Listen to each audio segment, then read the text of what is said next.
Bueno, aquí estamos, bienvenidas y bienvenidos a lo que no va a ser una jornada más de conexiones maquínicas. Estamos aquí para cerrar el tercer ciclo, nada menos.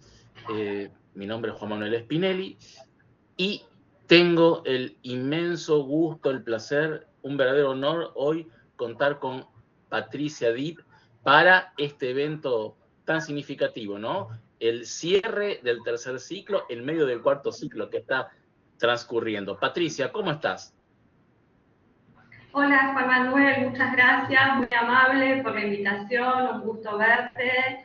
Me parece muy interesante este proyecto que están llevando a cabo en la Universidad de Morón, particularmente en una fecha como la de hoy, en la que estamos asistiendo a una jornada de protesta, de paro y movilización. Las universidades acompañan en principio la inquietud y la propuesta de CETERA de parar el día de hoy. Bueno, no quiero ahondar en esta temática, simplemente digamos que contextualizar el momento histórico en el que estamos trabajando profesoras y profesores, que es un momento muy ansiado y complejo, y como vamos a hablar de Karl Jaspers, que es un pensador que puso mucho énfasis en las situaciones límites y vivió en su propia existencia una de las situaciones límites tal vez más atroces del siglo XX, como fue el nazismo, me parece importante en ese contexto mostrar que nosotros estamos atravesando una asiaga situación y que Jaspers es un autor apropiado para pensar este momento histórico. Me parece súper bien, Patricia, y además está perfecto, ¿no? Porque muchas veces se critica la lucha estudiantil o la lucha docente como diciendo, bueno, a través de esa lucha se conspira contra las clases, se conspira contra la calidad educativa, se boicotea. Y no es así, ¿no? Porque las reivindicaciones, las protestas, las movilizaciones pueden ir, tienen que ir acompañadas justamente de esto, de charlas, de conferencias, de clases, de todo el esfuerzo por mejorar, de hecho, el sistema educativo. No va en contra, al contrario, se complementa. Así que bueno, mil gracias Patricia por tu presencia hoy. Y bueno, te voy a presentar, ¿qué te parece? Y luego la palabra es toda tuya, como decimos siempre. Muy amable, Juan Manuel, gracias. Vamos entonces. Patricia Karina Dip es doctora en filosofía por la UBA, investigadora independiente del CONICET, directora del programa de investigación en filosofía posthegeliana en la Universidad Nacional de General Sarmiento, directora del programa de actualización en problemas filosóficos contemporáneos en la Facultad de Filosofía y Letras de la UBA. Fue decana del Instituto de Ciencias a Universidad Nacional de General Sarmiento entre 2018 y 2022. Algunas de sus últimas publicaciones son, por ejemplo, Angustia y Existencia, la psicología de Kierkegaard según Rollo May en Universitas Filosófica, de la Facultad de Filosofía Pontificia Universidad Javeriana, Bogotá, Colombia, 2023. También Kierkegaard con Barthes, Eros o la escritura imposible, Ágora, papeles de filosofía, Universidad de Santiago de Compostela, España, 2023. Acá me dicen prensa, pero seguro ya está publicado, ¿no? 2023 ya. Bien, y me parece esto muy importante, Patricia, consignar tu edición junto a Jon Stewart de Encounters with 19th Century Continental Philosophy, Discussions, and Debates, de la serie New Research in the History of Western Philosophy, volumen 4, Leiden, Brill, 2024. Eso creo que ha sido un trabajo formidable. Yo no soy un experto en la materia, pero me consta que es así y aprovecho para felicitarte, ¿no? Por ese gran logro. Bueno. Muchas gracias. No, Patricia, gracias a vos. Y bueno, y como decimos siempre acá, la palabra es toda tuya, te escuchamos con mucho placer. Bueno, muy bien, buenas tardes. Me voy a ocupar someramente hoy de plantear la importancia que ha tenido la obra de Karl Jaspers en lo que podemos denominar la recepción psicológica de la obra de Kierkegaard. En realidad, en sentido estricto, la obra de Jaspers es fundamental no solo para entender el carácter psicológico de la obra de Kierkegaard, del que nos vamos a ocupar a continuación, sino también de la obra de Nietzsche, porque Jaspers en realidad piensa a Kierkegaard y a Nietzsche conjuntamente desde muy temprano, desde las primeras ediciones de su psicopatología general hasta el desarrollo de su propia filosofía de la existencia, interpretando este maridaje de distintos modos. Jaspers concibe a estos dos autores no solo conjuntamente, sino además como psicólogos. Primero como psicólogos y más tarde, ya en la década de 30, como filósofos de la existencia. De lo que nos vamos a ocupar hoy es más particularmente de analizar este punto en el caso de Kierkegaard. Pero quería también mencionar que es fundamental reconocer la lectura de Jaspers en relación con Nietzsche también. ¿Por qué razón? Porque ahora, en este siglo, en las primeras décadas del siglo XXI, están apareciendo una serie de lecturas respecto de la obra de Nietzsche, por ejemplo, la de un intelectual norteamericano, Robert Pippin, que tratan de rescatar la psicología de Nietzsche a partir de una tesis interpretativa muy provocativa, podemos decir, que tiene que ver con esta idea, que es la siguiente. La idea es que la recepción francesa de principio, no del principio del siglo XX, sino durante el siglo XX, la recepción francesa a la obra de Nietzsche es la responsable, según Pippin, de haber reproducido la lectura de Heidegger sobre Nietzsche, que lo concibió, como todos sabemos, como el último metafísico, impidiendo ver, según este autor, el carácter psicológico de la obra nietzscheana, que podemos decir está claramente evidenciado ya desde Humano demasiado humano en adelante, o sea, muy tempranamente hasta la obra madura, si consideramos Más allá del bien y del mal, La genealogía de la moral, Crepúsculo de los ídolos, pensado como la ociosidad de un psicólogo, ¿no? Obras todas vinculadas con la problemática de la transvaloración de los valores en el sentido psicológico que Nietzsche entiende la evolución de la cultura humana, ¿no? La evolución de lo anímico.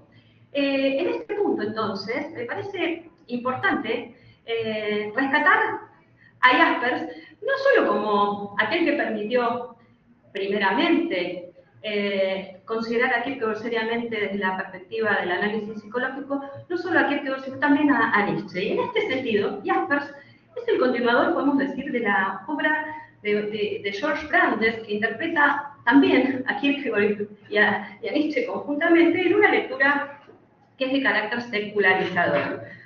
Vayamos al caso Kierkegaard. En lo que tiene que ver con la recepción de la psicología de Kierkegaard, hay una obra fundamental que es la de Nordentoft, que es un historiador danés, que escribe la psicología de Kierkegaard, y en su introducción a esta obra, sistemática, porque trata los textos en una gran amplitud de la obra de Kierkegaard, su tesis interpretativa es la siguiente. Dice que a Kierkegaard se lo empieza a pensar seriamente como psicólogo gracias al desarrollo de la psicología existencial y la psiquiatría fenomenológica, pero él le pone importancia fundamental a la psicología existencial desarrollada en los años 30 en Europa e introducida más tarde a Estados Unidos. En esta lectura, lo que hace Nordentoft es prestarle especial atención a Rollo May y a Preston Cole, los menciona explícitamente, y se desentiende absolutamente de Jaspers. Y a nosotros nos parece que este es un problema, porque si a Kierkegaard se lo piensa seriamente como psicólogo, ¿qué significa pensarlo seriamente como psicólogo? Significa interpretar su obra en esos términos, independientemente de su biografía, es producir un desplazamiento hermenéutico de la biografía del autor a su obra. Si esto ha sido posible, me parece que Jaspers tiene una gran responsabilidad aquí. Y de eso nos vamos a ocupar, de tratar de mostrar cómo en dos obras en las que Jaspers comienza a desarrollar su filosofía de manera implícita, porque son obras de psicopatología y de psicología, la psicopatología general de 1913 y Psicología de las concepciones del mundo de 1919, como en esas obras es recepcionado Kierkegaard conjuntamente con Nietzsche para, de alguna manera, aportar al análisis de lo que denomina Jaspers psicología comprensiva. Este sería el marco más general, y yo puntualmente me voy a referir a lo que he denominado el giro subjetivo en psiquiatría, que entiendo que Jaspers aporta, y luego analizaré y mencionaré explícitamente cómo los introduce a Kierkegaard y a Nietzsche como psicólogos en estas obras que he mencionado previamente. Si ustedes están de acuerdo, avanzaría en ese sentido, en esa dirección. Entonces, primera cuestión, un problema filosófico, el giro subjetivo en el desarrollo de la psiquiatría. La filosofía de la existencia, en los términos en que la interpreta Jaspers, surge de un diálogo entre la psiquiatría, la psicología y la filosofía, ya a partir de las publicaciones de 1913, como dije anteriormente, la psicopatología general, y más particularmente la psicología de las concepciones del mundo. ¿Por qué hago énfasis en los años de publicación de estas obras? Porque las publicaciones de estas obras son previas a las menciones que hace Nordentoft de aquellos que él supone que ingresan a Kierkegaard como psicólogo en los Estados Unidos. Estas son obras previas a la década del 30 y después a la introducción en Estados Unidos, más tardíamente todavía, de la psicología existencial. Durante los años en que Jaspers trabaja junto a Nissl en la clínica psiquiátrica de Heidelberg, comienza a interrogarse sobre el método y el objeto de la psiquiatría, cuya respuesta más simple la podemos formular en los siguientes términos. Es imperioso prestarle atención al factor subjetivo. Se trata de una suerte de respuesta filosófica al problema psiquiátrico de la caracterización de la enfermedad mental. Por lo tanto, resulta necesario, según lo entiende Jaspers, escuchar la palabra del paciente, atender a la descripción que él mismo hace de su padecer. Para esto, Jaspers hace uso del método fenomenológico. Según Doer Segers, voy a citarlo a este autor, el método aplicado por Jaspers permitió nada menos que incorporar a la psicopatología las experiencias subjetivas de los enfermos sin convertirlas en meros signos para ser captados por un semiólogo. Se trata de establecer una relación empática desde la cual el psiquiatra pueda ponerse en el lugar del paciente y experimentar con él sus vivencias patológicas. Fin de la cita.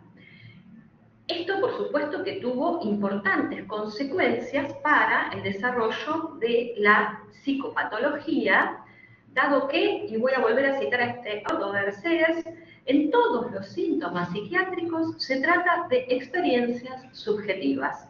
Por lo tanto, el clínico, para poder diferenciar una estructura psicopatológica de otra, y estas de la normalidad, tiene que estudiar el modo personal e íntimo que tienen los pacientes de construir sus formas de relación con los objetos y con los otros.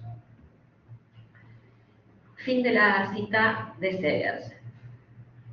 En la psicología de las concepciones del mundo, Jaspers sostiene que no entiende la psicología en los términos de Windelband y Rickert, esto es como psicología empírica, sino en los términos de Aristóteles como todo aquello que el alma puede conocer. En este sentido amplio, toda cuestión para Jaspers ofrece un aspecto psicológico.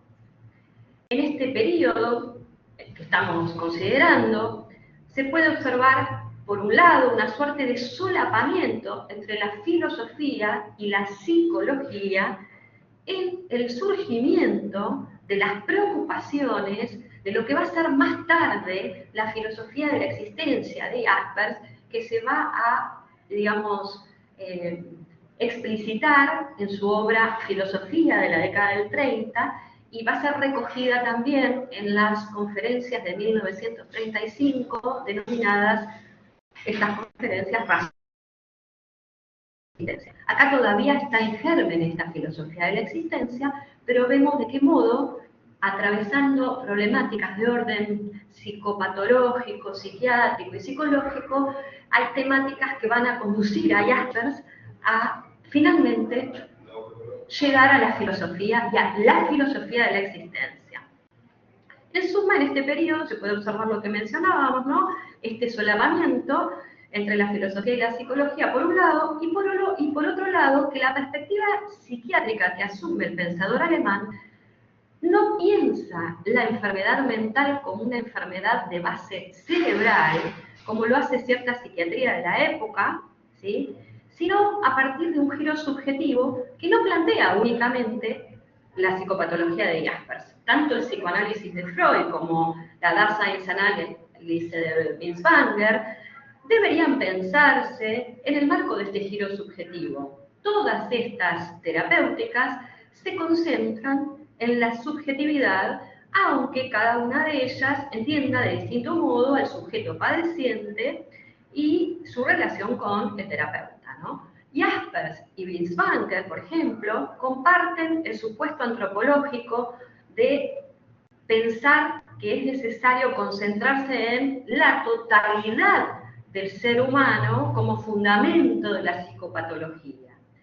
Comparten también la aplicación del método fenomenológico y la importancia de la biografía en la búsqueda de respuesta al devenir sí mismo de cada enfermo. Si bien Jaspers y Binswanger coinciden al menos en dos enfoques generales que se contraponen al psicoanálisis, la búsqueda de un fundamento antropológico de la enfermedad mental y su tratamiento, y la utilización del método fenomenológico, la psicología existencial toma como punto de partida a Heidegger, como se evidencia en su caracterización del ser humano a partir de los modos de ser del existente. La psicología existencial caracteriza al ser humano a partir de el existente en el mundo con otros, al que denominan Mitwelt, el entorno o Umwelt, y el propio mundo o Eigenwelt. Para Jaspers, sin embargo, la presencia de Kierkegaard es más relevante que la de Heidegger, pues su preocupación antropológica busca dar cuenta del devenir sí mismo que el pensador danés tematizó en la enfermedad mortal. Voy a ir ahora mostrando cómo lo presenta Jaspers a Kierkegaard en estas dos obras que mencioné, a partir del propio análisis que hace en su autobiografía filosófica Jaspers y de unas citas puntuales donde veremos de qué manera introduce esta idea de que Kierkegaard y Nietzsche son psicólogos, y los más importantes que él puede reconocer como antecedentes teóricos. En su autobiografía filosófica, el propio Jaspers describe las condiciones de aparición de la psicopatología general. Obra que dijimos se publica en 1913, tiene varias reediciones. En la primera publicación el nombre de Kierkegaard no aparece, pero sí lo incorpora en las sucesivas ediciones de esta obra. Desde 1908 hasta 1915 trabajó en la clínica psiquiátrica de Heidelberg, dirigida por Franz Nissl, el propio Jaspers, ¿no? Un investigador eminente en el campo de la histología cerebral, quien junto con Alzheimer había descubierto el cuadro histológico específico de la corteza cerebral de los paralíticos. La postura autocrítica de Nissl impresionaba mucho a Jaspers. Por entonces, la medicina somática prevalecía en las investigaciones psiquiátricas, mientras que la influencia de Freud se acortaba a círculos reducidos. El marco conceptual del trabajo en la clínica lo ofrecía la psiquiatría de Kraepelin, y la orientación psicológica se consideraba subjetiva y vana.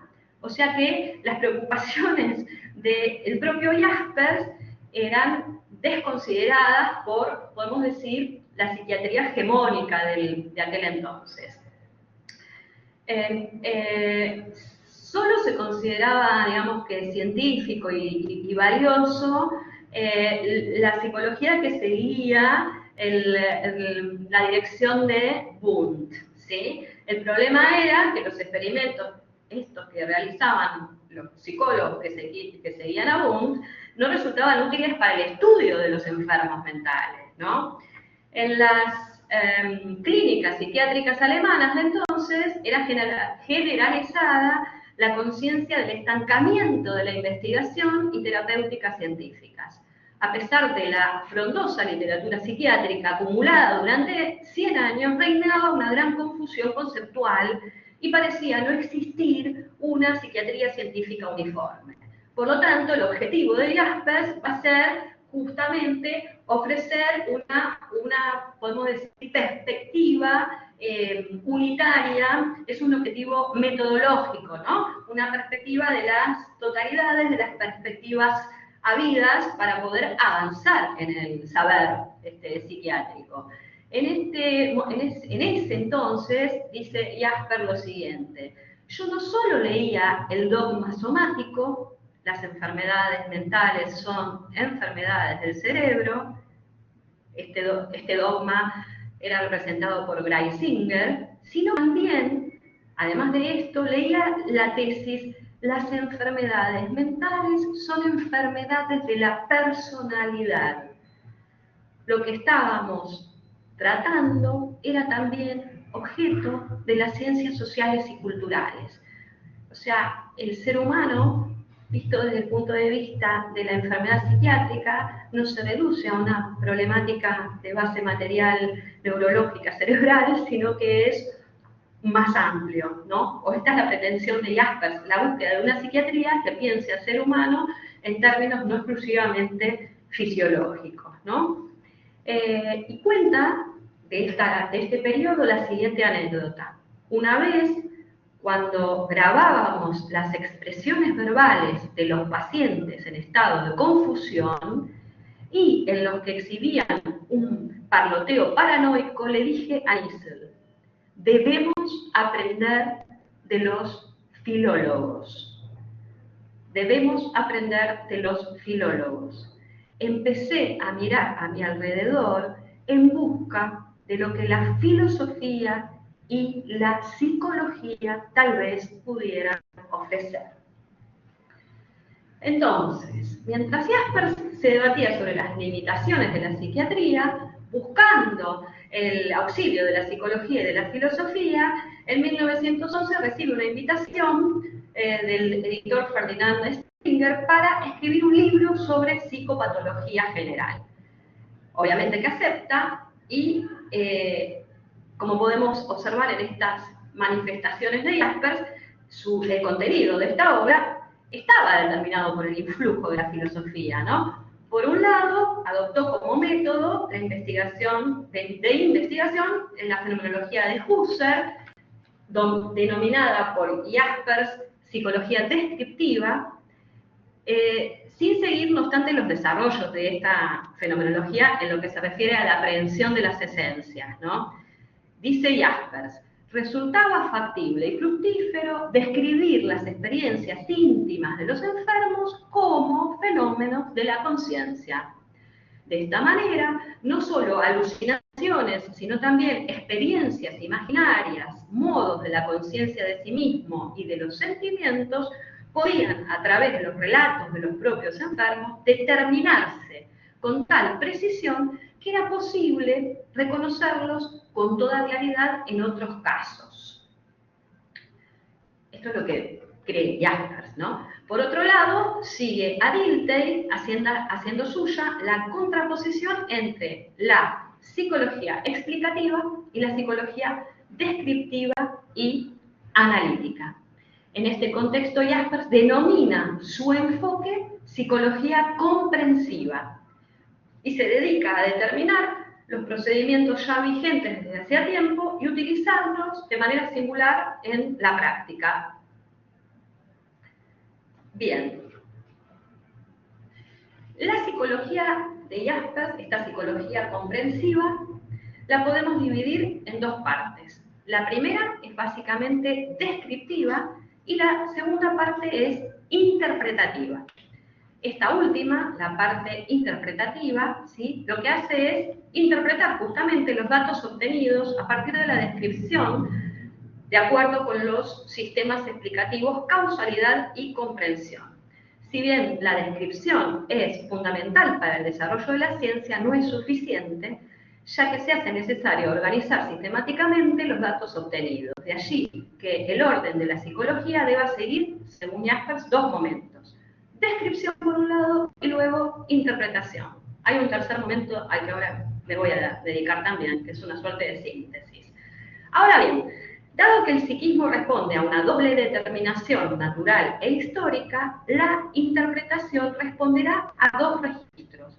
Explicativo, a partir de la determinación de las causas del fenómeno, y comprensivo, a partir de la determinación del sentido del mismo. A estos dos momentos deberá seguir una síntesis e integración de la vida psíquica. Bueno, simplemente eso, no voy a ahondar en la descripción para que tengamos una somera idea de la psicología comprensiva, así vamos a analizar ahora.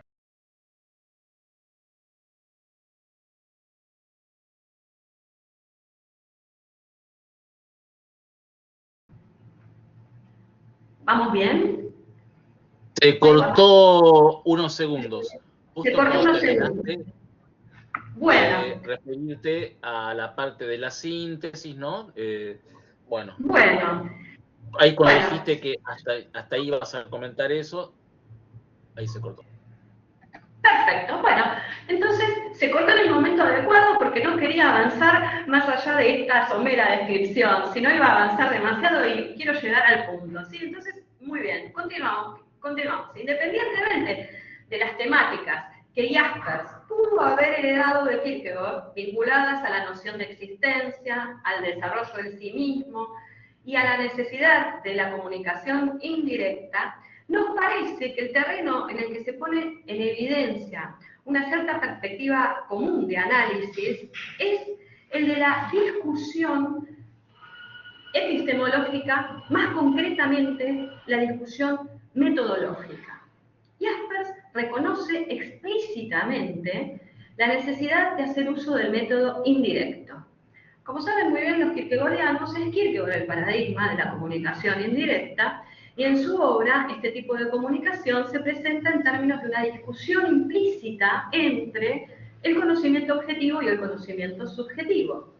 El conocimiento objetivo es un tipo de conocimiento que puede ser transmitido de manera directa, mientras que el segundo exige una estrategia comunicativa distinta.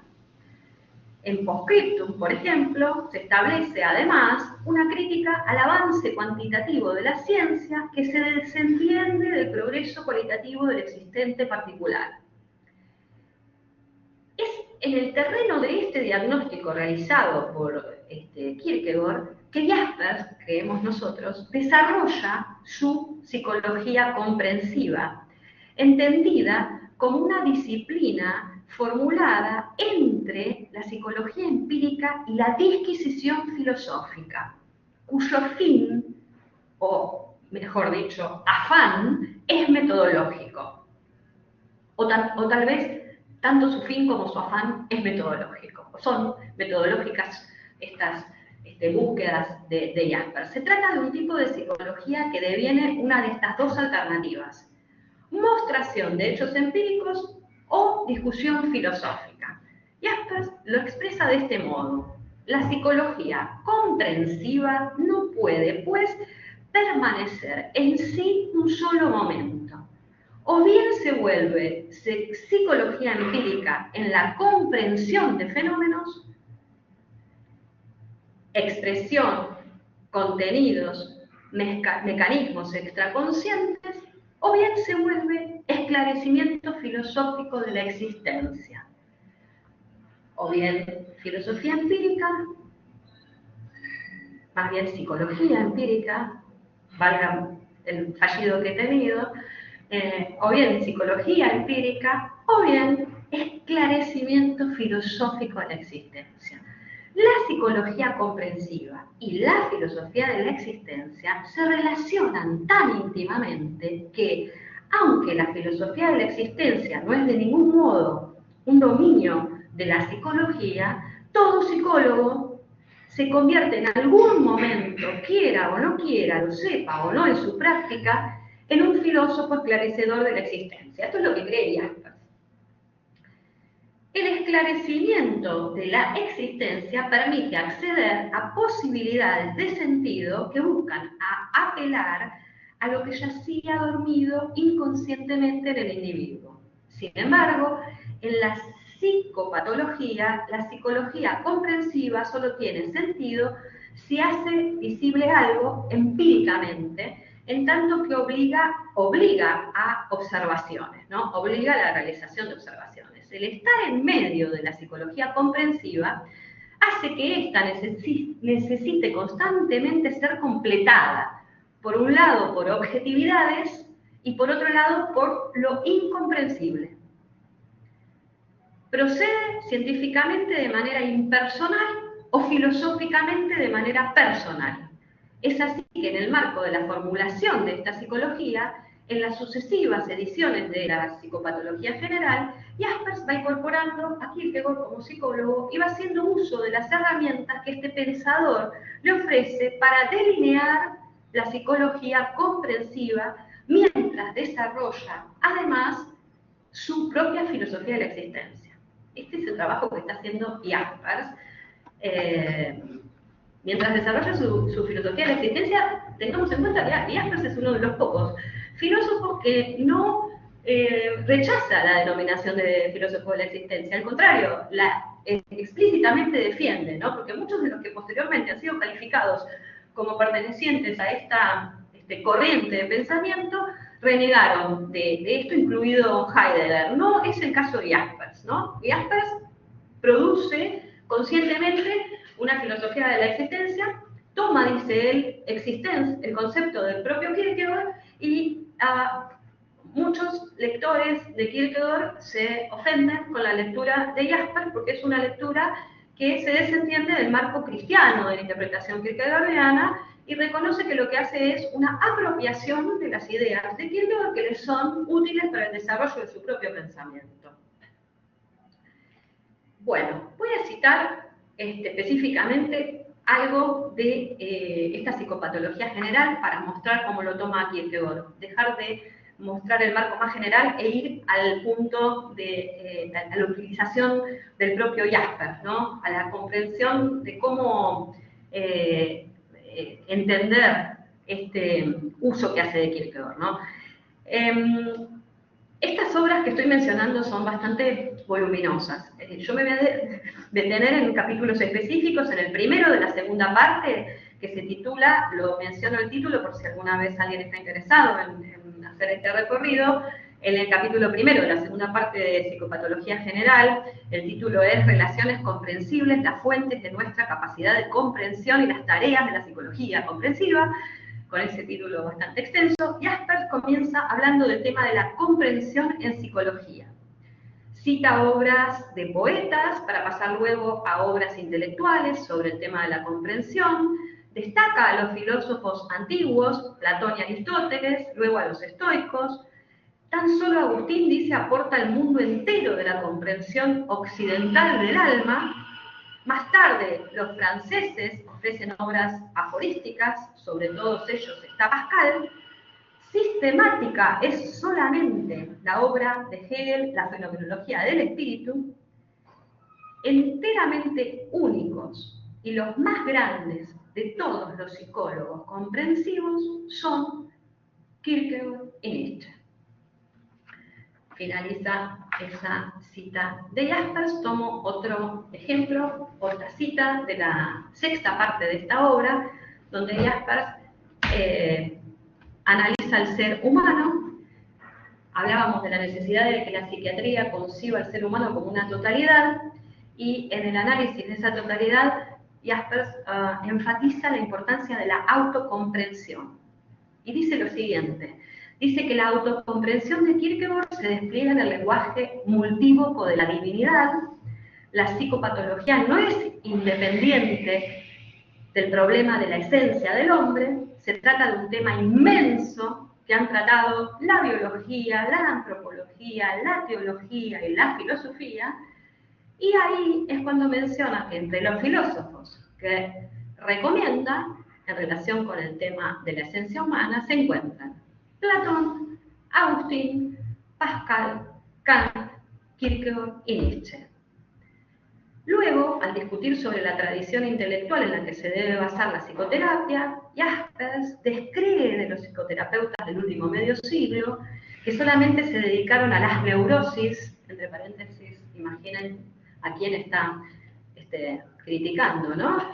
Descree de estos psicoterapeutas y estimula el retorno a las fuentes más profundas del saber del hombre, dice Jaspers, lo que podría obtenerse de una antropología que se nutriera de la filosofía griega, Agustín, Kierkegaard, Kant, Hegel y Nietzsche. Hacia el final de la sexta parte, al tratar el tema de la necesidad de autoesclarecimiento del terapeuta, Jaspers discurre sobre la demanda del tratamiento instructivo y menciona la enfermedad mortal de Kierkegaard como ejemplo de una gran construcción de esclarecimiento. Esto lo mencioné para mostrar cómo los presenta a Kierkegaard y a Nietzsche en la psicopatología general, e iría tratando de cerrar ahora dedicándome a mostrar cómo son presentados en Psicología de las Concepciones del Mundo. Esta obra, según el propio Jaspers, 1919, es la primera exteriorización filosófica suya, ¿no? En la primera edición, el nombre de Kierkegaard no es mencionado, habrá que esperar hasta la cuarta para que esto suceda, y en la introducción, Jaspers, de esta obra, Psicología de las Concepciones del Mundo, define concepción del mundo como un saber de la totalidad, como cosmos, que no es mero saber, sino que se manifiesta en valoraciones. Allí establece una distinción entre la psicología de las concepciones del mundo, que da cuenta de la totalidad de las posibilidades anímicas del ser humano, y la filosofía profética, que busca dar, según entiende Jaspers, orientación específica. Esto es, considera como verdadera una visión del mundo en particular. Habrá una diferencia, entonces, entre la universalidad de las posibilidades y la particularidad de una determinada visión del mundo. El problema radica en que cuando explica las razones por las cuales denomina su obra psicología, en este texto aparecen distintas acepciones del término filosofía, utilizadas simultáneamente en el discurrir del texto. Una de las acepciones hace referencia a la filosofía especializada o profesional de la época que Jaspers denigra y concibe en términos de pseudociencia. Frente a esa filosofía profesional, que se pretende científica sin serlo, acá abro paréntesis corchete, pensemos a ver a quién está, a quién designa esta filosofía profesional, las ciencias particulares ocuparían mejor el lugar de la auténtica filosofía, según Jaspers. Por eso sostienen que en la modernidad hay que buscar a los mejores filósofos entre los científicos. Y los que conocen a Jaspers o gustan de su pensamiento saben que Jaspers le interesa muchísimo el pensamiento de Max Weber, ¿no? Creo que tiene que ver con esta línea que acá está manifestando, que los mejores filósofos se encuentran entre los científicos, ¿no?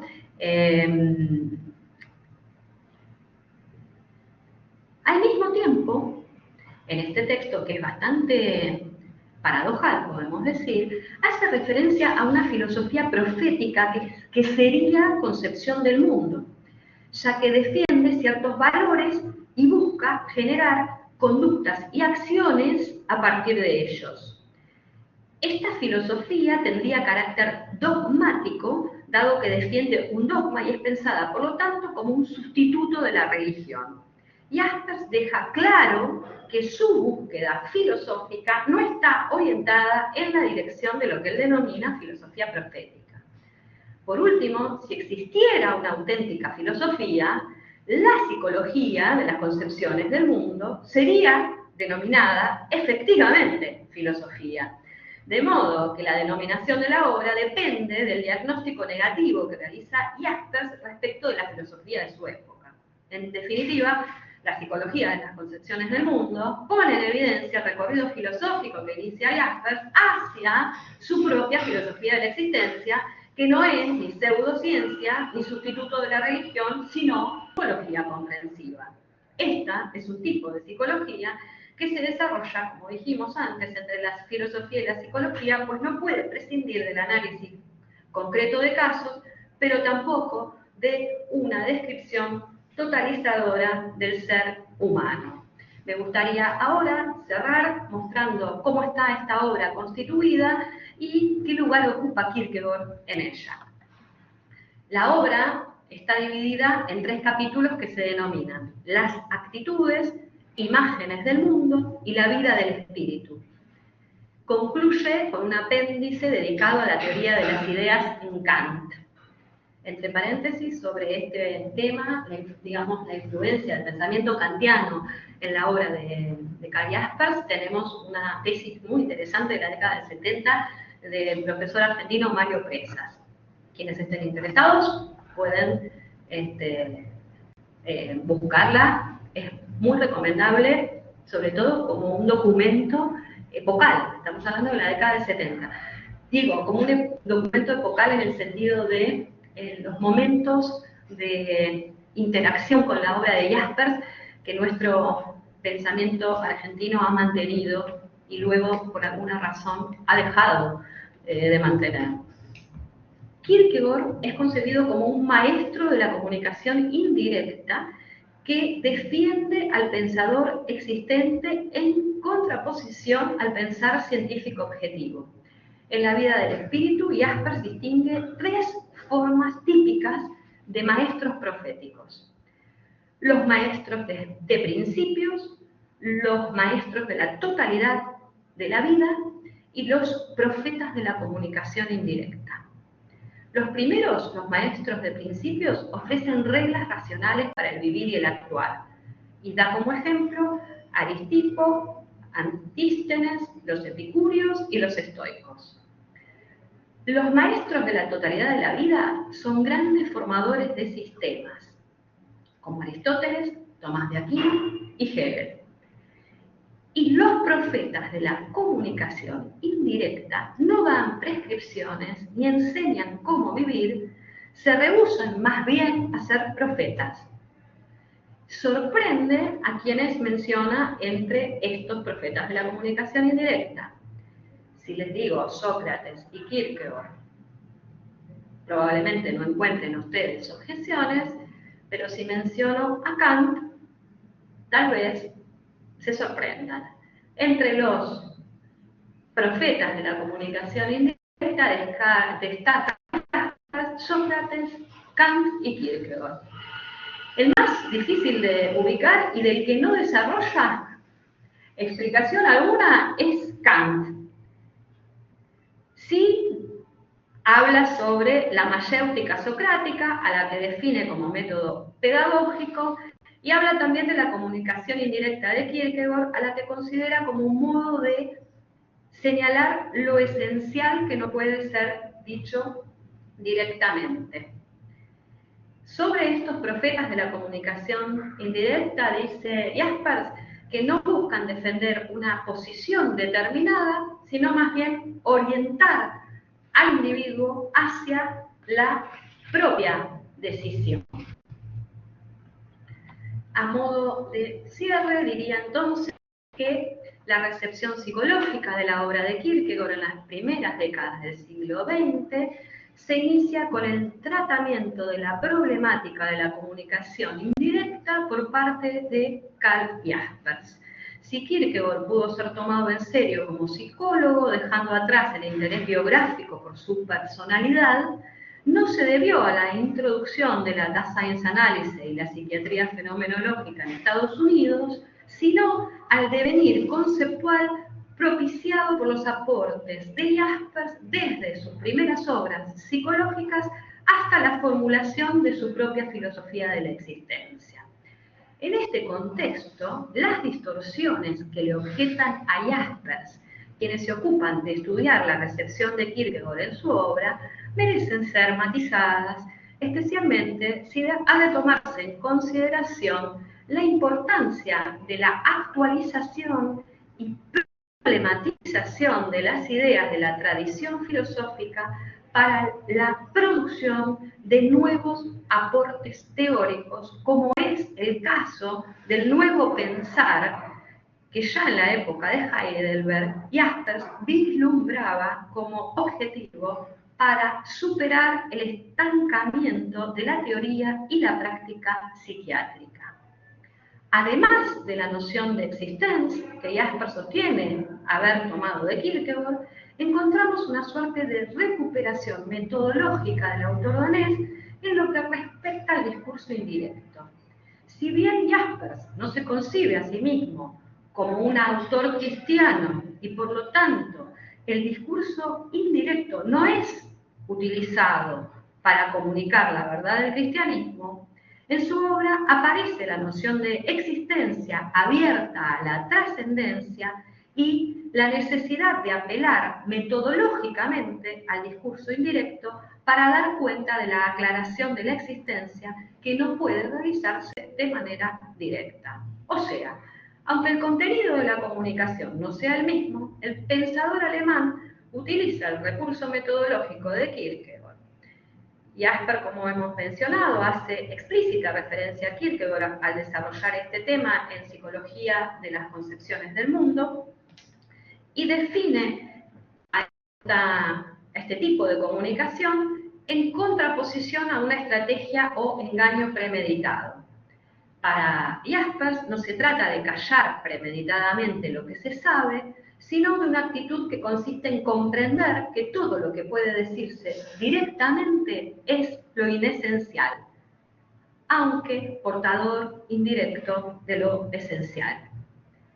Kierkegaard, como sabemos, utiliza este tipo de comunicación como una estrategia para mostrar de modo indirecto lo que no puede decirse directamente, a saber en qué consistiría vivir cristianamente, ¿sí?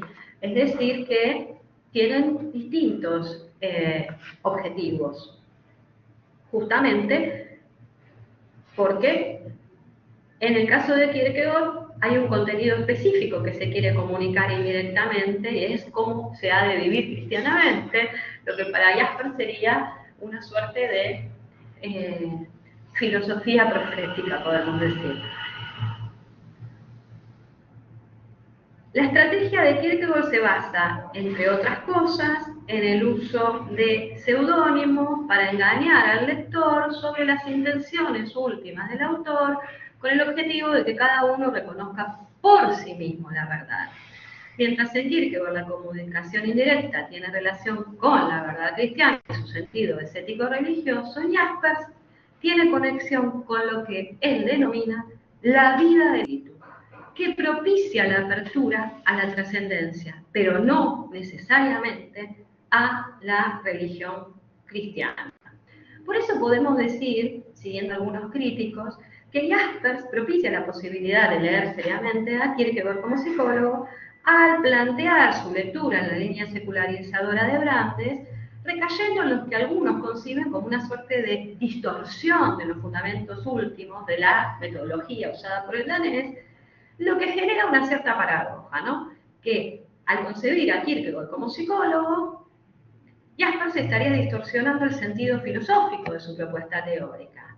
Esto es, Jaspers ilumina al psicólogo, oscureciendo al filósofo de la existencia cristiana. Sin embargo, esta distorsión es la que posibilita justamente el desarrollo de la propia filosofía de la existencia de Jaspers, que no se reduce a hacer una interpretación de las ideas de Kierkegaard, sino que se apropia de las mismas con fines propios. Muchas gracias. Muy bien, Patricia, me encantó.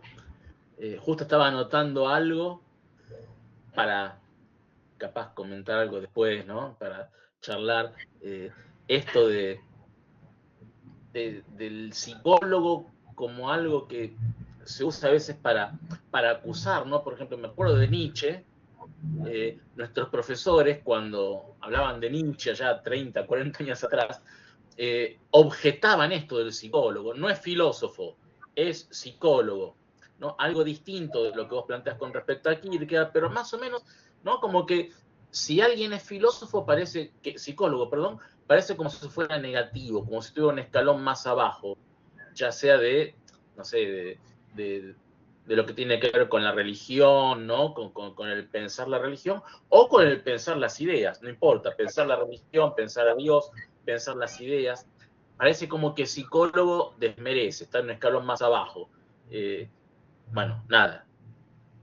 Pero bueno, me encantó. Bueno, tomando tu observación, vamos a revertirla en el sentido en el que esta presentación fue realizada, ¿no? Porque justamente fue realizada en el sentido inverso, para mostrar cómo Jaspers, si recupera a Kierkegaard y a Nietzsche, primeramente como psicólogos, porque yo me ocupé de ese periodo, ¿verdad? De la psicopatología general y de la psicología de las concepciones del mundo, pero más tarde, Jaspers sigue pensando en Kierkegaard y Nietzsche, aunque ya no los denomina psicólogos. Eso me parece que es muy fascinante porque lo que muestra es cómo a través de Kierkegaard y Nietzsche está pensando Jaspers su propia filosofía de la existencia.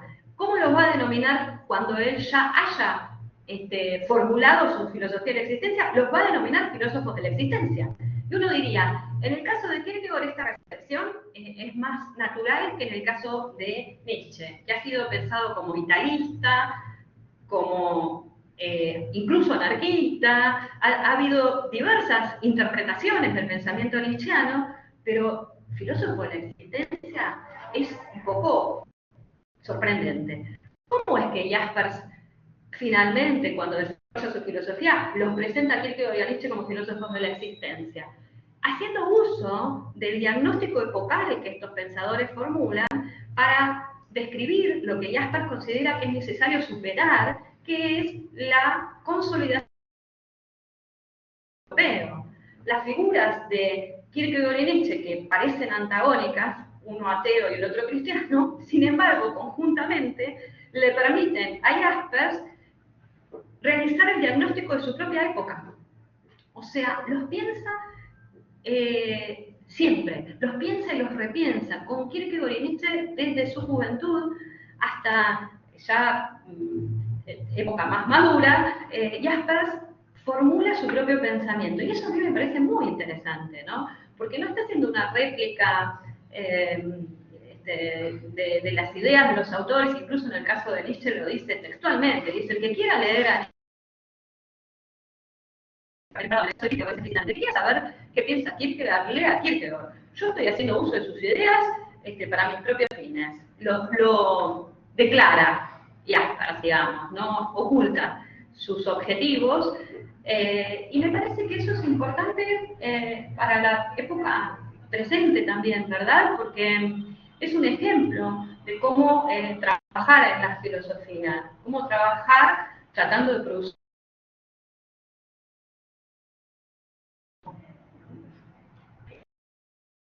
silencioso, pero un aporte para la época, es lo que busca Jaspers formular, y lo hace de la mano de estos autores.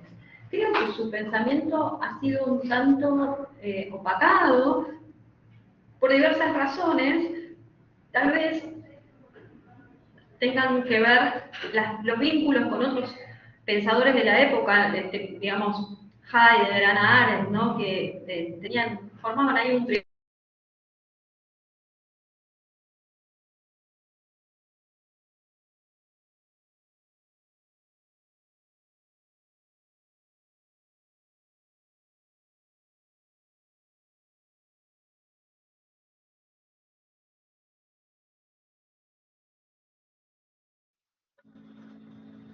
Se cortó, creo que se desconectó Patricia.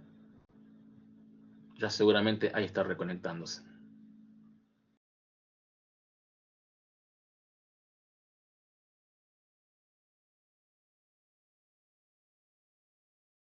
Bueno, Patricia, volviste. volví. Yo no sabía si me había ido yo o si había ido. Cuando hablabas de Heidegger y de Hannah Arendt. Bueno, simplemente digo esto. Creo que en la historia de la filosofía, Jaspers ha quedado en el traseño, mientras que en escena se han visto Heidegger y Arendt.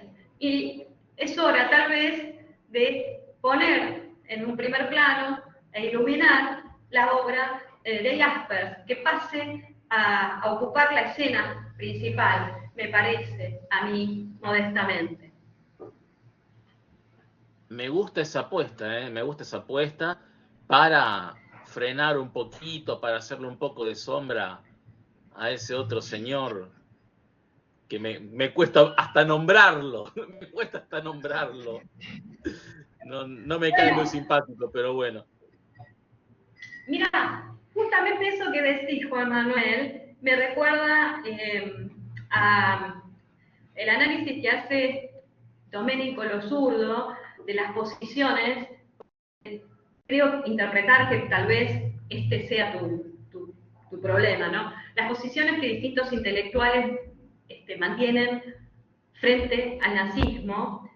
Domenico Lo Zurdo, en una obra fundamental que es Heidegger o la ideología de la guerra, de la muerte, Occidente, etcétera, ¿no? Un hermoso trabajo, muestra tres posiciones frente al nazismo de los intelectuales de la época. Dice que Thomas Mann representa al intelectual que adhiere primeramente al nazismo, pero luego se arrepiente.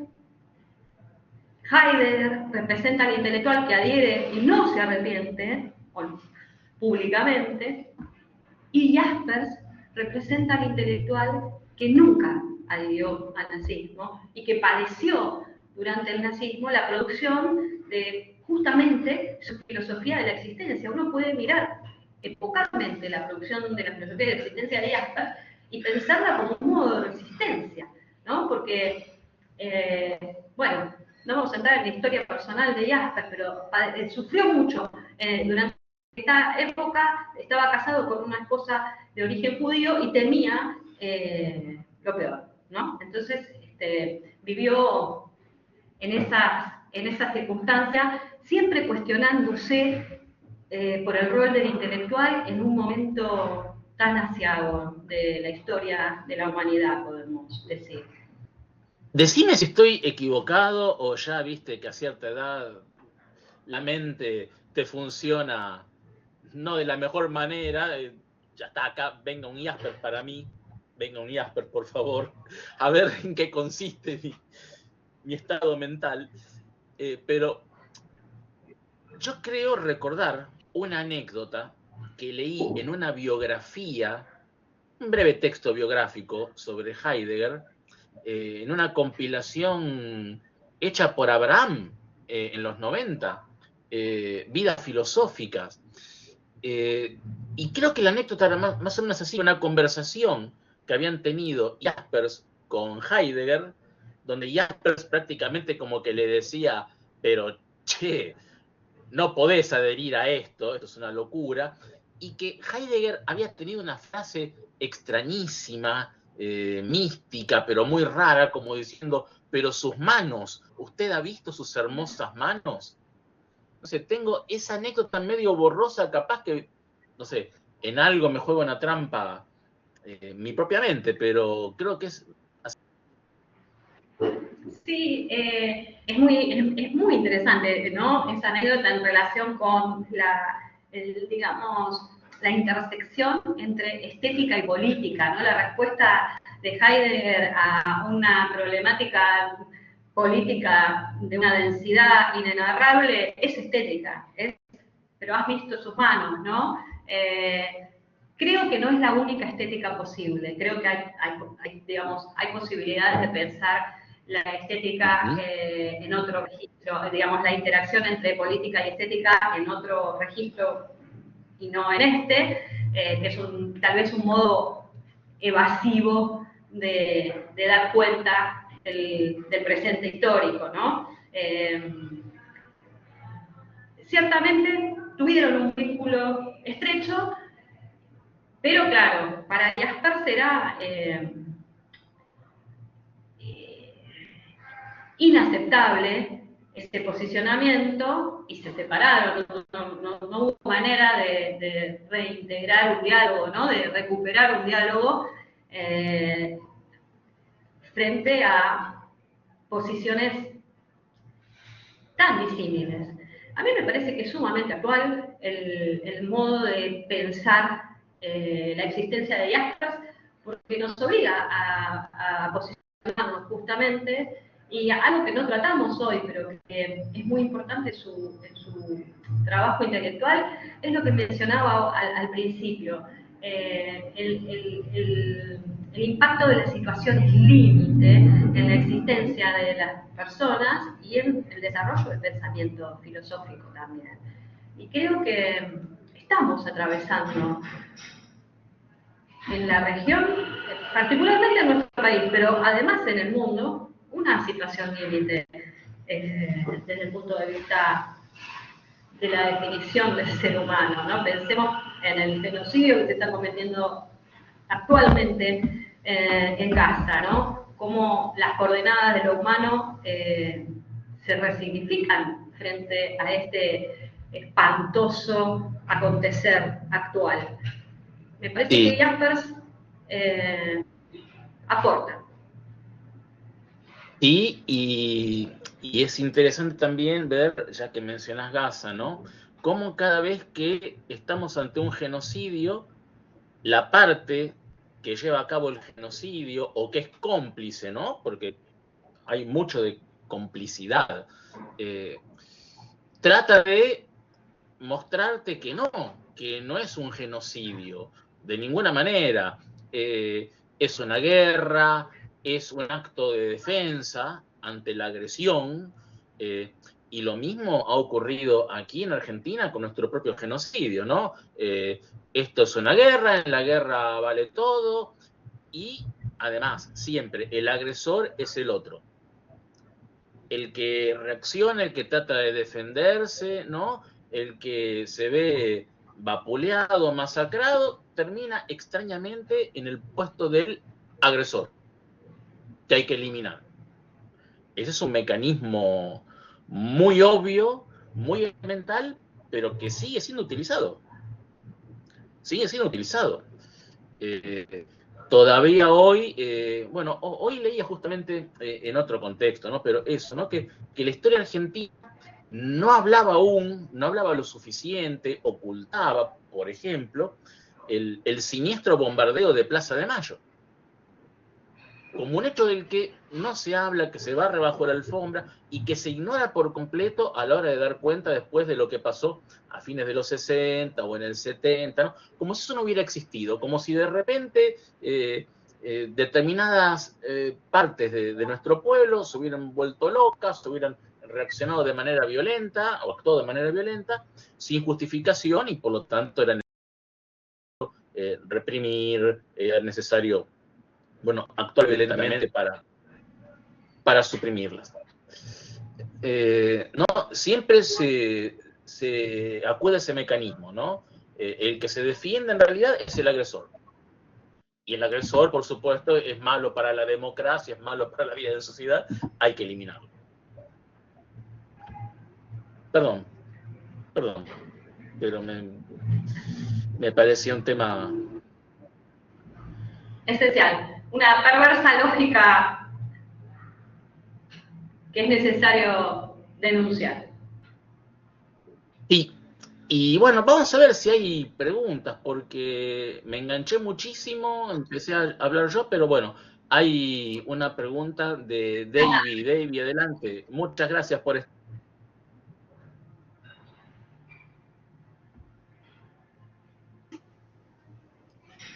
Buenas tardes.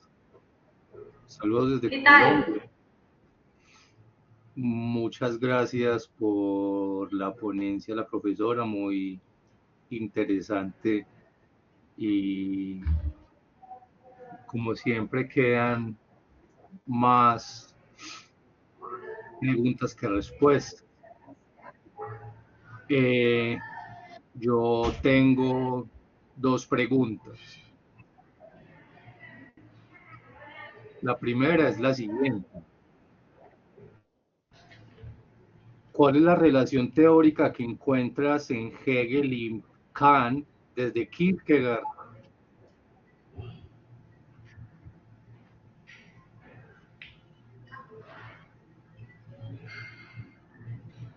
¿Querés que te conteste eso, David? Sí, La relación entre Kant y Hegel desde Kierkegaard. así es. Ajá, bueno, no es el objeto de la discusión de Jaspers, pero te podría decir muy someramente que Kierkegaard, según lo interpreto, es un autor que ha heredado la lógica, la gramática, podemos decir, cultural del idealismo filosófico, y tanto Kant como Hegel son representantes de ese idealismo, o sea que es un medio en el que Kierkegaard se ha formado, pero un medio en el que se ha formado, podemos decir, críticamente, críticamente respecto de, sobre todo, la posibilidad o la necesidad de alcanzar una verdad absoluta en términos idealistas, y en ese sentido te diría que Kierkegaard es más kantiano que hegeliano, porque retoma un cierto dualismo, ¿no? Y en Kant encuentro un dualismo entre la razón teórica y la razón práctica, que se busca unificar, pero el dualismo al fin, y Kierkegaard me parece que tiene el, en ese horizonte menos reconciliado, digamos, de la diferencia, en el horizonte del dualismo antes que en el horizonte de la identidad última del sistema. No sé, David, ¿en qué pensabas vos? Pues como tú nombraste algunos autores, Bueno, entonces entre ellos nombraste a Kant y a Hegel, entonces pensé de pronto en la relación que encontraste pues con ellos. Ya dijiste que a partir de una concepción pues idealista, pero pensé que también había como un trasfondo pues en las indagaciones que habías hecho. Entonces te hago la segunda pregunta. sí, Listo. Eh, espero, eh, quiero aclarar primero, antes de la siguiente pregunta, que no busco desvirtuar el papel tan brillante y hermoso que ejercen los psiquiatras y cómo de una forma u otra, gracias a ellos es que se sigue ayudando a tantos problemas psicopatológicos que existen en la sociedad, aunque de una forma u otra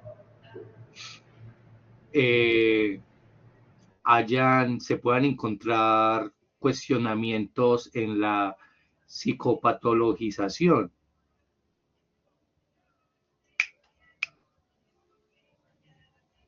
Sí.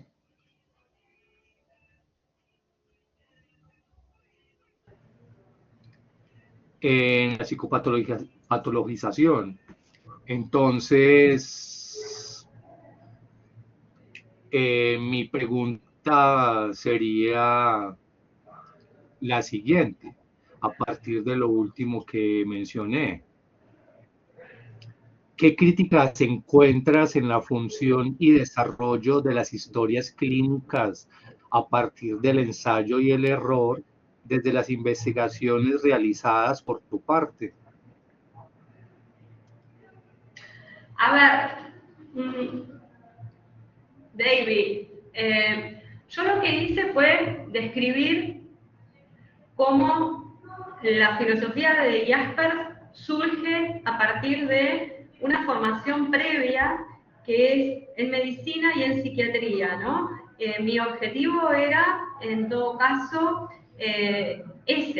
encontrar o evidenciar o mostrar cómo en el desarrollo filosófico de la obra de Jaspers se solapan cuestiones de psicología, de psiquiatría y de filosofía, ¿no? Que es una peculiaridad muy particular de la obra de Jaspers, esta, ¿no? El estar entre, podemos decir, la ciencia y la filosofía, o el no desconocer la importancia del avance del desarrollo científico para la filosofía. Ahora, yo no he hecho investigaciones en torno a cuestiones psiquiátricas más específicas porque no me dedico a eso y sería incapaz de formular alguna observación en relación con la clínica porque desconozco ese territorio. Estaba haciendo una descripción de las formulaciones de Jaspers en relación a la importancia que tiene su pensamiento para poder concebir el pensamiento de Kierkegaard en términos psicológicos. Eso es lo ínfimo de lo que me he ocupado y no te podría responder lo que vos me estás consultando porque trasciende mis límites formativos. Tienes toda la razón, muchas gracias. Bueno, gracias a vos, David. Y creo que hay alguien más. Patricia, si Gifredo puede ser, adelante.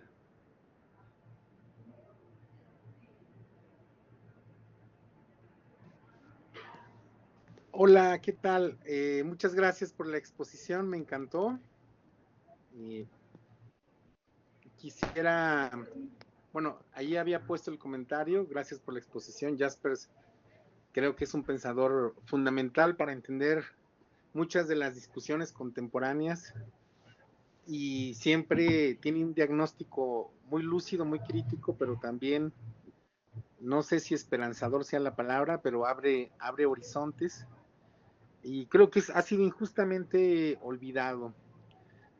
Quizá lo de Kant y Hegel pueda pensarse, no sé, usted es la especialista en Jaspers, pero se me ocurre pensar que para Jaspers siempre hay una mirada en y desde la existencia singular, sin dejar de lado la época. Quizá esta idea del axis mundi, del eje del mundo, pueda verse desde una perspectiva hegeliana como una visión que nos permite una mirada de época, sin dejar de lado que también asume esta perspectiva de que está en Kierkegaard, del existente, del sujeto singular existente, y creo que esto se podría ser algún elemento de discusión en torno a esto que se comentaba sobre Kant y Hegel.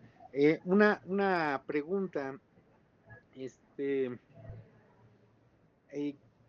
Jasper, creo que sería un autor que nos permite entender este diálogo entre ciencia y tecnología desde una perspectiva que recupera al humano, que no es antropocéntrica. ¿Usted qué podría comentarnos? Muchas gracias por la exposición. Gracias a vos, Sigfredo, muy amable. Dos cuestiones. Hay un concepto que no desarrollamos hoy, pero que aparece en la obra de Jacques y de Jaspers, que es el de lo omniabarcante, que uno podría relacionar con la totalidad hegeliana, pero teniendo ciertos límites. Quiero decir, digo esto solo para establecer una analogía entre la búsqueda de lo absoluto en Hegel y lo omniabarcante de Jaspers, que no es absoluto, porque en Jaspers hay siempre un existente que se pregunta por la existencia y que es en esa pregunta en la que, digamos, se abre a la trascendencia, y es gracias a esta apertura que lo omniabarcante se manifiesta. Entonces, en ese aspecto hay una analogía, podemos decir, con ciertos límites, una posible analogía entre la noción de Jaspers de lo omniabarcante y la de la totalidad o lo absoluto hegeliano, pero no se identifican. No se identifican. Puede establecerse una analogía, simplemente. Todo esto lo digo sencillamente porque apareció Hegel, también apareció Kant, y en esa obra que yo les mencionaba del profesor argentino Mario Presas, lo que se trabaja es justamente la base kantiana del pensamiento de Jaspers. De hecho, mi objetivo, más particular en relación con la lectura de Jaspers, tiene que ver con mostrar que además de la base kantiana del pensamiento de Jaspers, existe la base kierkegaardiana, fundamentalmente a partir del uso de la noción de existencia y Dasein en un sentido no heideggeriano, porque a partir de la publicación de Ser y Tiempo, Jaspers comienza a ponerle más atención a su definición de la existencia para distinguirla, digo yo, de las formulaciones heideggerianas.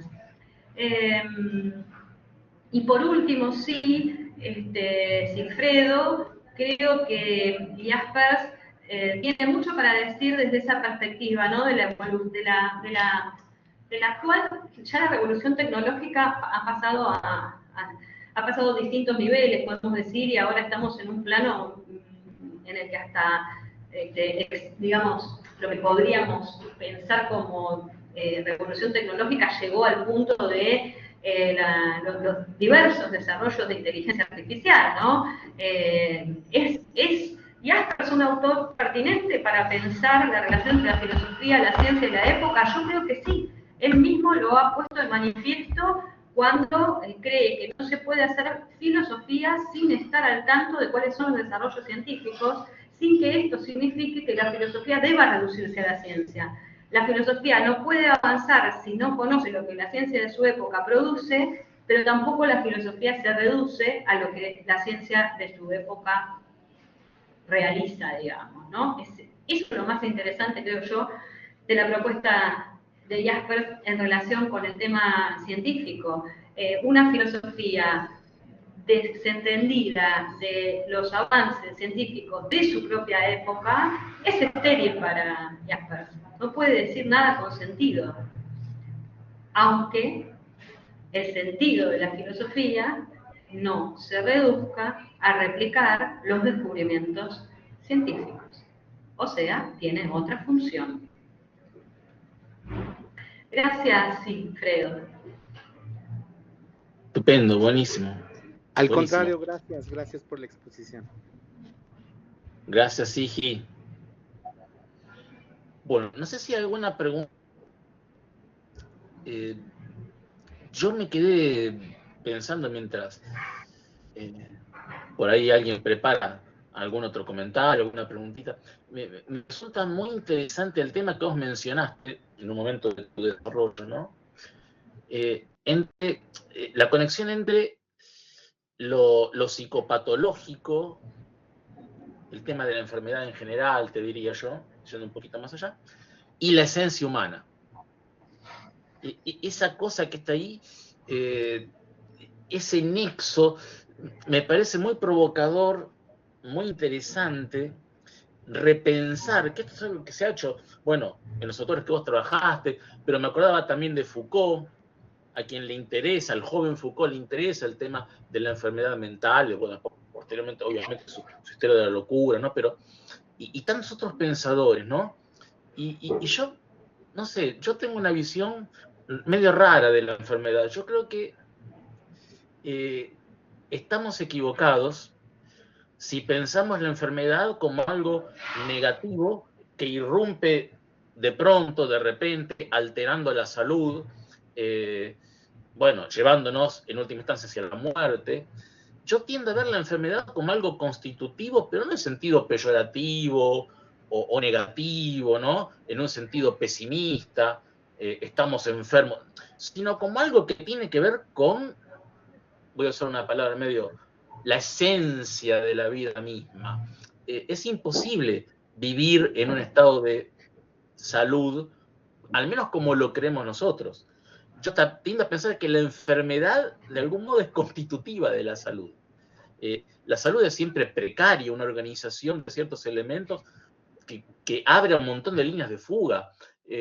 Muchas veces creemos estar sanos, no es que creemos estar sanos, simplemente, bueno, vivimos en una gentil ignorancia que nos permite seguir adelante, pero ponele, Deleuze Guattari justamente toman un elemento supuestamente negativo, lo esquizo, ¿no? Que tiene un montón de connotaciones complicadas, que hicieron incluso que su obra Anti-Edipo tuviese una recepción polémica, ¿no? ¿Qué están haciendo estos tipos? Vienen a reivindicar la locura, vienen a reivindicar a los que están rotos.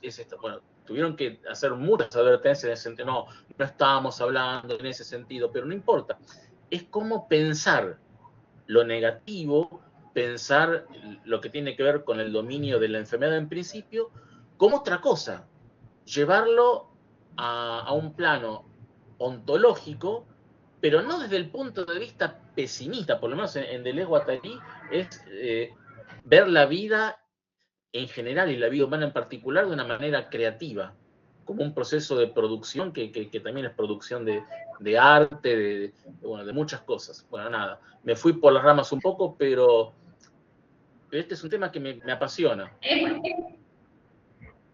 muy interesante lo que decís, Juan Manuel, y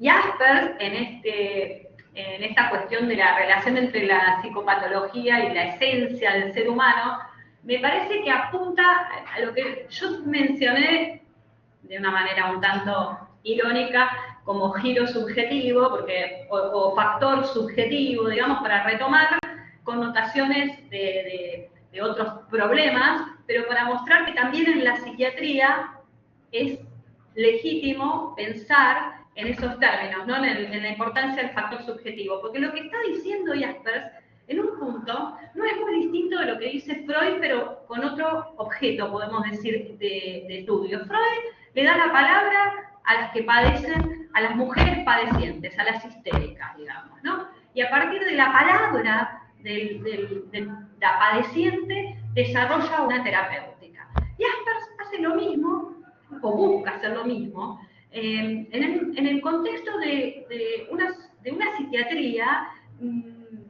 de carácter muy fisiológico, digamos, con una base material muy orgánica, y me parece que eso es relevante. El giro subjetivo que quiere aportar Jaspers para darle la palabra al que sufre y a partir de la palabra del que sufre poder formular conceptos sobre la enfermedad mental que tengan un fundamento en el padeciente, digamos, ¿no? Esa perspectiva de Jaspers yo creo que es el aporte filosófico de Jaspers a la psiquiatría de su época, por lo menos a la psiquiatría que él, con la que él tuvo contacto, ¿no? Con los trabajos que él realizó.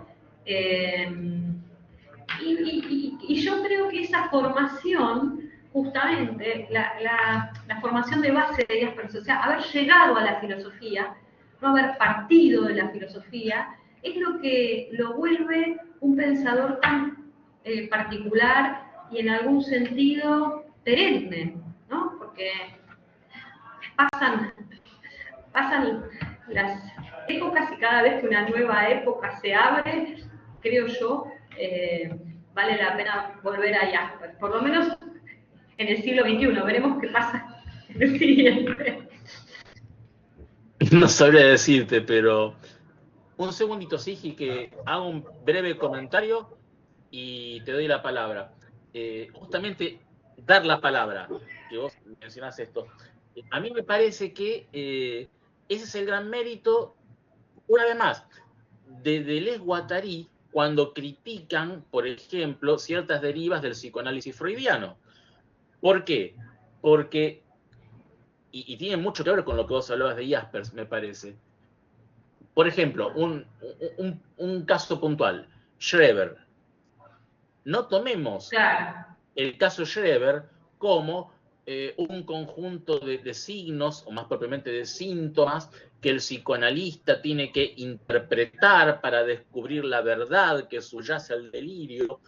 Hagámoslo de otra manera. Asumamos que lo que dice Schreber es real. Asumamos que lo que él siente, lo que él experimenta, no es síntoma de algo que hay que interpretar a través de un cierto... No. Tomémoslo como que literalmente le está pasando lo que él dice que le pasa. Tomémoslo en serio. Exacto. ¿No? Tomemos en serio el sufrimiento. Totalmente. Claro. Bueno, Sigifredo creo que tenía algo más para decir. Adelante, Sigi, te escuchamos. Sí, gracias. Estaba pensando que justamente, no sé, ahorita con la interesante exposición se me viene a la mente que quizá el genio de Jasper, y quizá es por eso mismo no sea un autor tan o como debería ser leído y citado, se deba a que él siempre buscó como poner en relación desde cierto equilibrio, pensamiento, vida, desde problemas reales existentes, articulando una propuesta tanto ético, política como clínica. Creo que esta búsqueda, bueno, lo poco que he leído de Jasper, me hace pensar en un autor que huye generalmente de esas frases grandilocuentes que gustan mucho a ciertos pensadores, herederos de Nietzsche y también a Heidegger mismo, y que más bien su pensamiento es como un pensamiento de casi como el jazz, como variaciones, ¿no? O sea, porque se acerca mucho a muchos pensadores existencialistas, pero creo que siempre está este compromiso ético, político, en todo momento en la obra de Jasper, que paradójicamente hacen que su pensamiento no tenga quizá esa retórica tan deslumbrante, ¿no? Estaba pensando eso, gracias. Sí, David, me parece que has dado en la tecla de lo que algunos intérpretes dicen exactamente de la obra de Jasper, que no ha formado seguidores ni se ha preocupado por producir una obra de carácter dogmático, sino más bien lo que vos estás describiendo tan acertadamente. Y ese compromiso ético-político puede observarse quizás con cierta claridad en el Jaspers más maduro, ¿no? Ahí tenemos, es un autor de un gran abanico de posibilidades en las distintas etapas de la formulación de su obra, muy prolífico y que también ha tenido o ha corrido esta suerte digamos, pensador no masivamente reconocido, porque tal vez ha incomodado a muchos con las formulaciones, como vos mencionás muy bien, de carácter más de compromiso ético y político, ¿no? Y eso a veces genera ciertas distancias. y bueno, además la época en la que escribe, ¿no? Las cuestiones que él asume, ¿no? Cuando termina la guerra, abandona Alemania y bueno, no muere en su país natal, en fin, una vida compleja, llena de desafíos y con una producción sumamente prolífica y que me parece que merece de algún modo ser reconsiderada. Por lo menos en estas tierras, ¿no?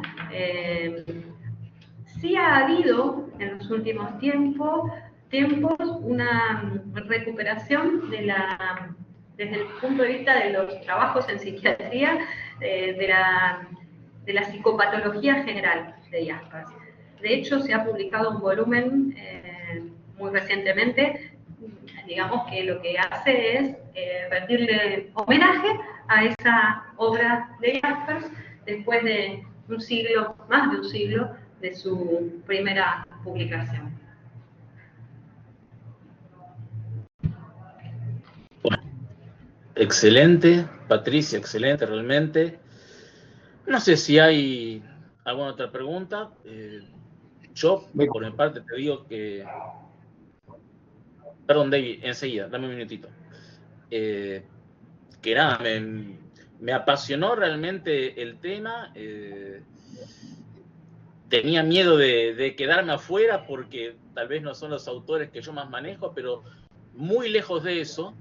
Al contrario, me sentí muy involucrado, muy metido en tema, tomé un montón de notas y me quedaron, bueno, nada, un abanico de cuestiones para ponerme a pensar. Así que de mi parte, eso, yo no voy a decir nada más, solo que te estoy muy agradecido. Fue un cierre, me parece, brillante del tercer ciclo de Conexiones Maquínicas. Así que, por mi parte, es eso, el agradecimiento por tu exposición. Estuvo buenísima, realmente. Pero bueno, no sé, creo que David quería decir algo más vamos cerrando con eso. Muchas gracias a vos por la invitación, Juan Manuel. No, pues que me gustaría que el profesor Spinelli, a ver si podría ampliar la concepción de locura en Foucault y Deleuze, si es de tu deseo hacerlo. ¿Le estás hablando a mí o le estás hablando a Juan Manuel? No. Me lo dice a mí. Pero también puede la profe también. No, está bien. Interpreto. Dale, Juan Manuel, no hay problema. No, bueno, yo no voy a abundar en eso. Yo, en realidad, el tema que me interesa a mí puntualmente, que es el centro de mis investigaciones y que es de lo que yo creo estoy más autorizado a hablar, si es que estoy autorizado a hablar de algo, es lo que tiene que ver con la obra conjunta de Deleuze y Guattari, que es el punto central de mis investigaciones. Ahí, en relación con toda la apertura que sin duda hace Foucault en los 60 y en los 70, en cuanto a temas y en cuanto a método también, cuidado, lo que hacen Deleuze y Guattari es plantear una ontología que es realmente un cruce, un ensamble, un agenciamiento, como ellos dirían, entre temas y conceptos de otros pensadores, pero que adquieren un nuevo significado, un nuevo valor, no son lo mismo. Por ejemplo, hay un cruce entre Marx, el joven Marx, el Marx que coquetea con la idea de que la vida es en sí misma producción. Heidegger después dijo en algún momento, si no me equivoco, en el seminario de Letor, que para Marx el ser es producción. Yo creo que eso está muy presente en el pensamiento de Deleuze y Guattari, pero con el agregado de que ese proceso de producción ellos lo piensan como un proceso radicalmente esquizo, en el que los entes son todos ellos máquinas no en un sentido eminentemente técnico, o sea, el sentido técnico es secundario, es derivado. Máquina significa aquí simplemente un compuesto, una multiplicidad de elementos heterogéneos que se abren a otras multiplicidades y que encierran ellas mismas multiplicidades al infinito, podríamos decir. Es, digamos, una ontología que rompe con el ente como una unidad cerrada, plegada sobre sí misma, coherente en sí misma, individual. Es una ontología que adquiere valores colectivos, pero digo, es interesante cómo ellos lo piensan en un sentido esquizo, pero dándole a lo esquizo un valor que no es negativo. Ellos lo tienen que aclarar un montón de veces. No estamos reivindicando al andrajo, la palabra fuerte, producido por el sistema hospitalario moderno, capitalista. No estamos reivindicando eso. No es una burda reivindicación de la figura del loco. Bueno, qué copado que es ser loco, estar loco. No es eso. Es pensar lo real en sí mismo como fragmentado, como radicalmente fragmentado, como objetos parciales que conectan, que empalman unos con otros, interpretando la realidad de acuerdo con su propia naturaleza.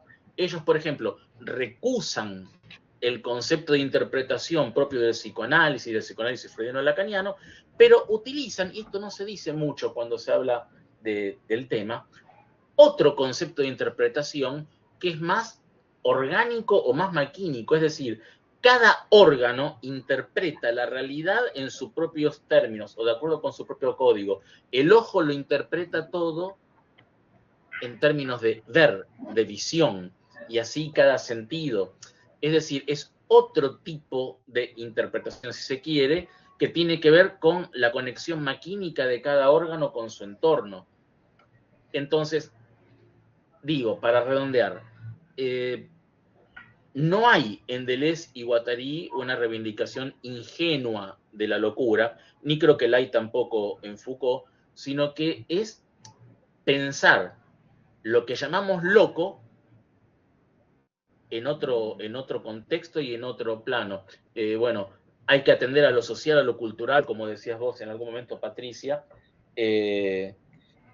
a punto tal, yo diría, en las redes circula muchísimo una cita de Bukowski, que, bueno, Bukowski no pudo evitar, como nadie, creo yo, el volverse meme, pero una cita muy famosa, de una novela muy famosa de Bukowski, que plantea de manera muy simple pero contundente que en realidad loco está quien acepta mansamente levantarse todos los días a las 6 de la mañana, sentarse en el inodoro, cepillarse los dientes, salir alegre y contento a producir plusvalía para un patrón, y para eso tener que atravesar un tráfico imposible y estar como todo el día fuera de sí, produciendo, generando riquezas para otro. Bueno, eso no es estar loco, no es, digamos, eso en cierta forma estar aún más enfermo que la propia persona que clasificamos como enfermo, quizá porque no resiste o se resiste a esas condiciones generales de locura que tomamos como el estar cuerdo, porque eso lo tomamos como estar cuerdo. Alguien cuerdo es alguien que se levanta, madruga, hace sus cosas responsablemente, pero tal vez sea al revés.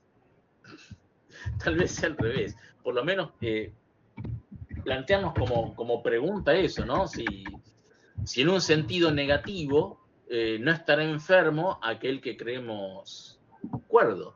Y claro, no es romántica. Sí. quizá en nuestra cordura, quizá esa subjetividad a la que le damos el valor de normal, de racional, quizá esté habitada por una locura todavía más tenebrosa que la que mandamos al manicomio. Ahora, independientemente de todas esas cuestiones, que son más bien sociales, culturales, está el otro tema del plano ontológico, ¿no? O sea, ¿qué es lo que a mí me interesa puntualmente investigar? Esa esquizofrenia que Deleuze y Guattari llevan o elevan a concepto ontológico, pero no en un sentido negativo, peyorativo, insisto, no como una burda reivindicación del estar loco o roto, sino como esto que yo les mencionaba, que tiene que ver con una concepción maquínica de lo real, de los agenciamientos, de una fragmentación que está en el seno, que es la vida, que es la vida misma en última instancia. Bueno, nada. Me fui muchísimo, me fui muy lejos, pero les pido disculpas. Pero me provocó un poco David con su pregunta. Espero haber clarificado medianamente. Está muy bien, Juan Manuel, porque cerramos con la vida misma. Bueno, genial. Patricia, entonces, si no hay ningún comentario más, nos despedimos. Yo, bueno, ahora termino la grabación y te saludo en off antes de que te vayas, pero muchísimas gracias por este tema que trajiste, por cómo lo presentaste. Me pareció realmente fascinante y me voy súper motivado para seguir pensando. Muchas gracias, Patricia.